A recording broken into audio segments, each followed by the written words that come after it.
À chaque fois que quelqu'un dit du mal d'elle, Kris Jenner et la famille Kardashian gagnent de l'argent. Et elles gagnent aussi de l'argent quand on parle bien d'eux. Donc en fait, ils gagnent tout le temps de l'argent. Et Kris Jenner, rappelez-vous, prend 10% sur tous les revenus de toute la famille Kardashian.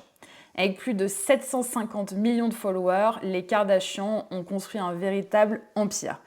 On va s'intéresser de plus près à l'empire de Kim Kardashian, qui à elle seule cumule près de 250 millions d'abonnés sur toutes ses plateformes réunies et a réussi à construire des marques gigantesques en très peu de temps et en très peu d'années.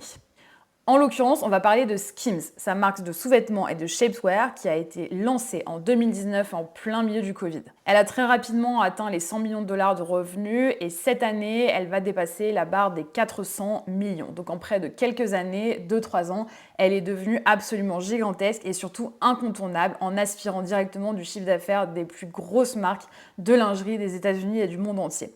On va s'intéresser de plus près notamment à sa stratégie marketing pour voir exactement comment elle s'y est prise et qu'est-ce qui la rend si unique et surtout si attractive. Pour vous remettre dans le contexte qui caractérise vraiment la marque Skims, ça va être plusieurs éléments qui ont été choisis délibérément pour vraiment construire une image de marque puissante et forte qui se démarque des autres. Parmi ces éléments, déjà, vous allez vite voir qu'il y a l'inclusivité. Skims, c'est fait pour toutes les femmes, de toute taille, de toute forme, de toute couleur, de toute morphologie. D'autres éléments qui rendent cette marque totalement unique, ça va vraiment être le côté minimaliste de leur design et aussi de leur communication. Vous allez vite voir que généralement les couleurs sont neutres et que l'approche en termes de design reste le plus minimaliste possible. Deux autres éléments qui font vraiment que cette marque est dissociée des autres, ça va être le caractère innovateur de la plupart de leurs produits. En effet, pour faire du shapewear qui sort vraiment du lot, Kim a vraiment pris le parti d'aller chercher de nouvelles matières, des matières qui sont galbantes, sculptantes et qui ont vraiment un nouvel effet sur le corps, notamment de la femme. Enfin, une autre caractéristique de cette marque, c'est qu'avec toute cette technologie et cette aura de marque, Kim Kardashian et son cofondateur ont vraiment choisi de s'orienter vers un pricing qui est abordable. Alors ça ne veut pas dire que c'est pas cher, mais c'est un pricing qui est délibérément abordable et qui est censé être accessible pour la plupart des femmes qui souhaitent s'offrir des vêtements qui sont galbants et qui flattent leur morphologie. Avant d'entrer dans le vif du détail de leur stratégie marketing, il est important, je pense, de souligner que Skims a été lancé dans ce que moi j'appellerais un perfect storm en anglais. Je vous la refais en français, un perfect storm, ça va être un alignement incroyable des étoiles. Alors, si vous vous rappelez un petit peu et si vous avez suivi cette marque, Skims a été lancée quasiment au tout début du Covid, au moment où le monde entier était en confinement. Pour moi, il y a 3 facteurs qui font un alignement des étoiles incroyable pour ce lancement. Numéro 1, c'est le moment où, rappelez-vous, tout le monde était non-stop sur les réseaux sociaux, ou en tout cas sur son portable. Et franchement, on avait beaucoup de temps à passer sur nos portables et sur les réseaux sociaux, à regarder les marques, à partager du contenu entre nous. Enfin, il faut dire qu'on avait vraiment, entre guillemets, que ça à faire. Comme je vous l'ai dit au début de cette vidéo, Kim est l'une des personnalités vraiment les plus grosses des réseaux sociaux et le fait de se lancer avec sa personnalité comme image ambassadrice de sa marque au moment où les yeux du monde entier sont le plus tournés sur les réseaux sociaux a été déjà un avantage incroyable. Deuxième facteur d'alignement des étoiles, c'est que le boom du e-commerce a été surpuissant pendant cette période de Covid. Et oui, toutes les boutiques du monde entier physiques étaient fermées. Et là, quoi de plus intéressant que d'être vraiment 100% sur du e-commerce. Donc à l'époque, elle n'avait aucun revendeur physique, c'était ce qu'on appelle un pure player. Et son objectif, c'était de le rester et d'être 100% en ligne. Ça tombait bien puisque le monde entier, vraiment encore une fois 100% des gens, ne pouvaient que consommer en achetant en ligne. Donc on est sur le deuxième facteur d'alignement des étoiles. Pour couronner le tout, ce qui est complètement incroyable dans ce lancement, et qui ne relève pas forcément de stratégie, c'est juste encore une fois un alignement parfait des étoiles. Pendant cette longue période de confinement et de Covid, tout le monde était chez eux et la plupart des personnes cherchaient à soit avoir des vêtements de maison qui sont confortables à porter quand on est chez soi, des vêtements de sport, parce qu'on faisait beaucoup de sport pour se défouler quand on était soit chez nous ou soit quand on avait l'autorisation de sortir. Et évidemment, des pyjamas, parce que ça, c'est vraiment quelque chose dans lequel on passait pas mal de temps en confinement. Comme par hasard, il se trouve qu'une grosse partie de sa gamme produits, outre le shapewear et la lingerie, sont consacrés à ces 3 gammes produits-là. Donc pyjama, vêtements de sport et lingewear. Donc c'est vraiment incroyable parce qu'en fait, son produit correspondait exactement au timing dont on avait besoin de ces produits. Donc maintenant qu'on a dit ça, on a établi que son lancement a été un succès total, à faveur non seulement de son image de marque, mais aussi d'un alignement parfait des étoiles et évidemment d'une excellente stratégie marketing. J'en profite pour faire une transition et de rebondir là-dessus parce qu'on va tout de suite passer à l'analyse de sa stratégie marketing depuis son lancement. Alors rentrons dans le détail et analysons ses choix en matière de stratégie marketing. À commencer par le choix de son nom. À la base, au tout début du lancement, la marque ne devait pas s'appeler Skims. Elle devait s'appeler Kimono. Donc dès le lancement, la marque a en fait fait un bad buzz, étant donné que nombreux ont été les utilisateurs à considérer que le nom Kimono était en fait de l'appropriation culturelle. Alors la grande question, c'est est-ce que le bad buzz a été fait exprès ou non? Mon avis sur la question, c'est que les Kardashians ne sont pas milliardaires pour rien et qu'elles ne laissent absolument rien au hasard. Donc ça peut être une honnête erreur, mais il y a aussi de très fortes chances pour que rien ne soit laissé au hasard et que ce bad buzz en réalité ait été choisi au moment opportun et était une occasion pour tout de suite orienter tous les regards vers cette marque qui allait se lancer. Bad buzz mis à part, il y a quelque chose qui est super intéressant dans cette stratégie, c'est vraiment la première fois qu'une marque fait preuve de founder product fit. Généralement, ce qu'on a l'habitude de voir dans le marketing, et on va souvent en parler par ici, ça va être le product market fit. Quand vous tombez généralement sur un produit qui a une vraie traction sur votre marché, vous le sentez et vous sentez que vraiment l'audience a besoin de votre produit. Ça, c'est le product market fit.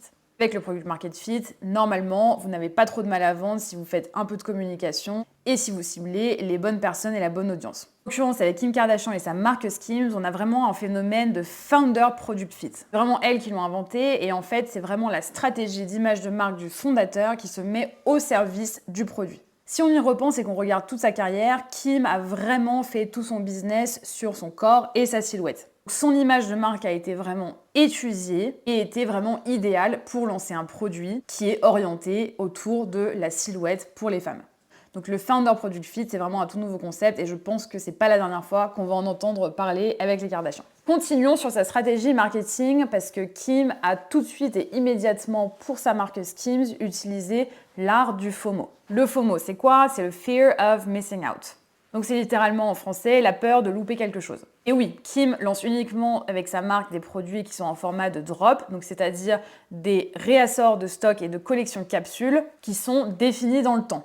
Donc en fait, vous n'avez pas accès en permanence à tous ces produits et au contraire, vous devez carrément attendre de les voir arriver sur le site.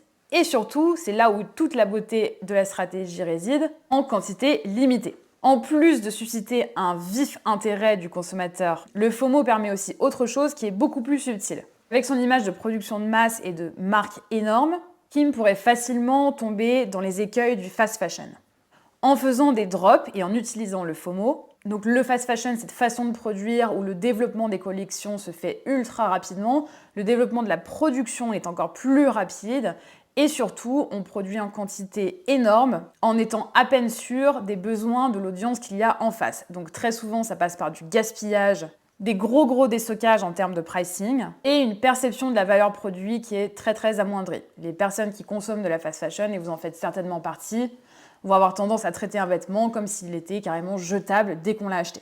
L'utilisation du FOMO donc dans la stratégie de Skims va permettre d'inverser cette tendance. Et même si la marque Skims est énorme et produit énormément, le fait de lancer des collections entre guillemets capsules avec une production limitée permet de ne pas renvoyer cette image de production à outrance. Alors c'est purement stratégique et je pense qu'elle produit tout autant que n'importe quelle marque fast fashion sur certaines gammes produits, mais en tout cas c'est vraiment délibérément choisi et ça permet vraiment d'envoyer une image de marque responsable. En termes de stratégie produit, la marque Skims a aussi fait le choix d'accélérer le plus possible le délai entre le moment où la cliente passe commande et le moment où elle reçoit enfin son produit.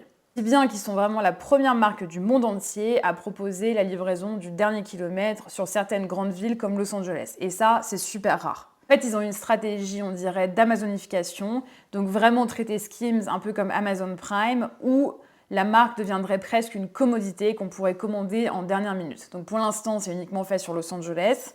On a creusé un petit peu leur publicité aux États-Unis et effectivement, c'est quelque chose qu'ils mettent en avant. Je ne serais pas surprise que ça arrive dans d'autres villes, puisque c'est la suite logique des choses s'ils veulent vraiment entrer dans cette idée d'amazonification, donc faire comme Amazon Prime et faire en sorte que leur produit soit une commodité. On va parler un petit peu stratégie de communication et campagne. Skims a fait le choix de miser sur de la construction de marque et non pas sur du performance marketing. C'est deux choses qui sont complètement différentes. Où le performance marketing, on va chercher vraiment à susciter l'achat le plus rapidement possible, à traquer absolument toutes les données qui font qu'on peut convertir l'utilisateur le plus rapidement possible, alors que la construction de marque prend beaucoup plus de temps et a un effet de ruissellement sur le reste des années, et c'est quelque chose de beaucoup plus long terme.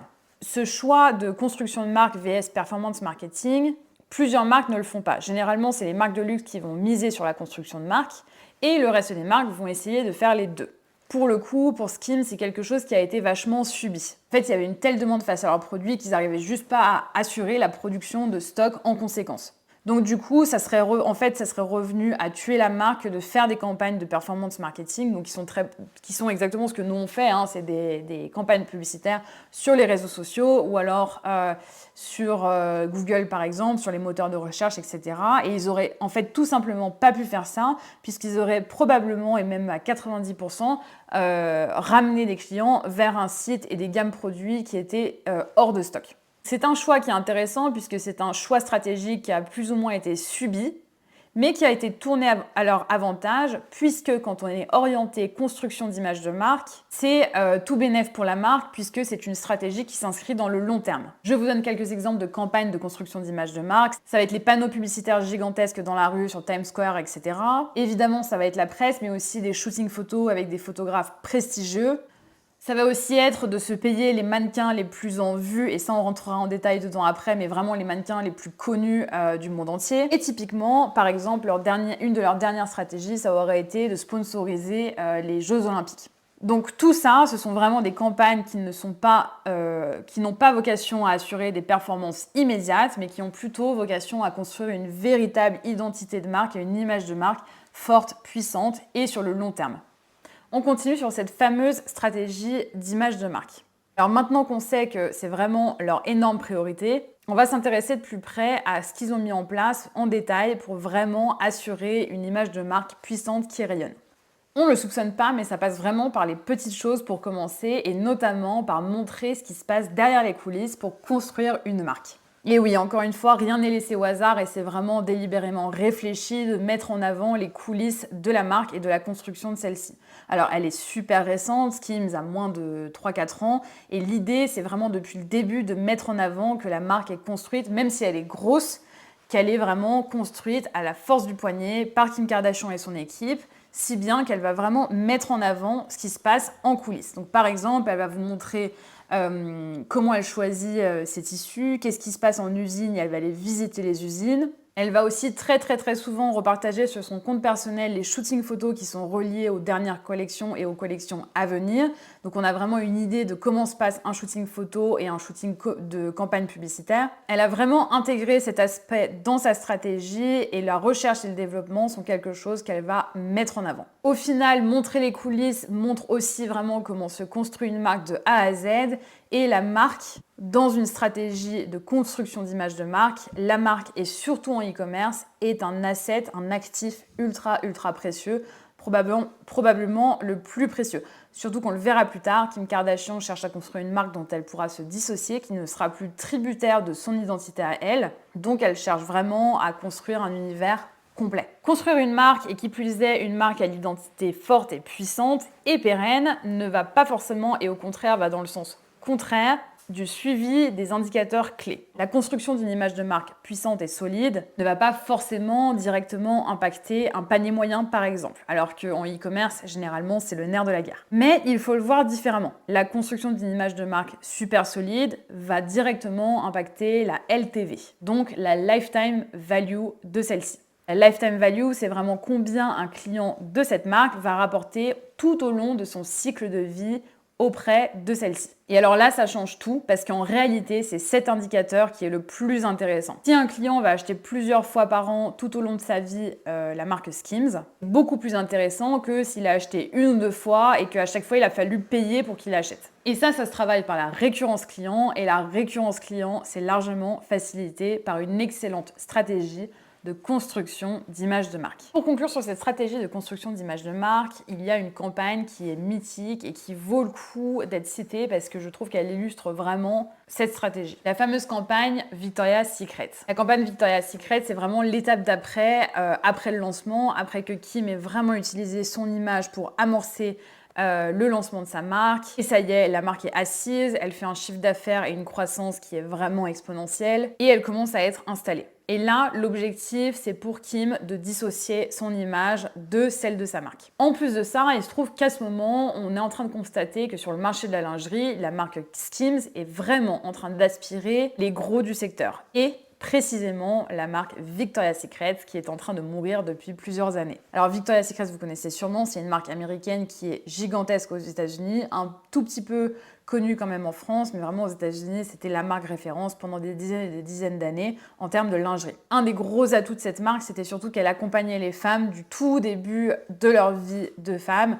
jusqu'au plus loin possible, avec des standards par contre de beauté qui étaient extrêmement mis en avant, notamment au défilé Victoria's Secret, qui en fait ne sont juste plus dans l'air du temps en termes même purement stratégie de communication. On est à l'ère de l'inclusivité et de la diversité et juste les standards de beauté et les canons de beauté des années 2000, ça ne fonctionne plus. Peut-être que ça refonctionnera, mais en tout cas, on va vous mettre des rushs de ces défilés, juste c'est plus ce qui marche en ce moment. Donc bref, revenons sur la stratégie de Skims. On constate il y a quelques années qu'elle commence à vraiment siphonner des parts de marché à cette marque. Et qu'est-ce qu'elle fait en pied de nez et en occasion de buzz ultime? Eh bien, elle va carrément aller chercher les égéries qui ont fait les grandes années de cette marque. C'est comme ça qu'elle va lancer sa gamme produit Fit Everybody. Et surtout qu'elle va la lancer avec pas du tout Everybody, puisqu'elle va la lancer avec d'énormes mannequins qui ont fait les belles années de Victoria's Secret et notamment des défilés Victoria's Secret. Toute la campagne Fit Everybody va être un énorme événement. Elle va emprunter le vibe un peu années 2000 de la marque Victoria's Secret.